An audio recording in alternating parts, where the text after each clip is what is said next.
اعوذ باللہ من الشیطان الرجیم بسم اللہ الرحمن الرحیم۔ مقام ابراہیم علیہ الصلاۃ والسلام پر میلاد مصطفیٰ صلی اللہ علیہ وآلہ وسلم کا فیض۔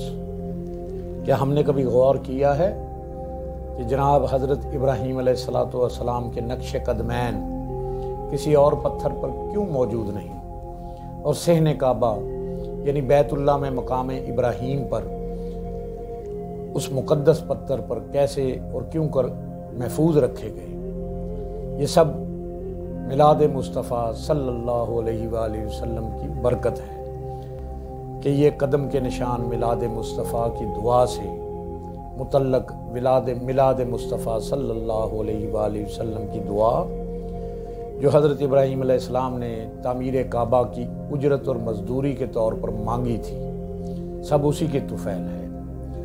اللہ نے کہا سب پتھر نکال دو اور ولادت کی علامت یادگار بنا دو اور اس کو صحن کعبہ میں گاڑ دو، اور اب اعلان فرمایا کہ تمہارا حج نہیں ہوتا جب تک کہ یادگار ولادت مصطفیٰ کریم صلی اللہ علیہ وآلہ وسلم کے قدموں کے نشان کے پتھر کو سامنے رکھ کر نفل نہ پڑھ لو۔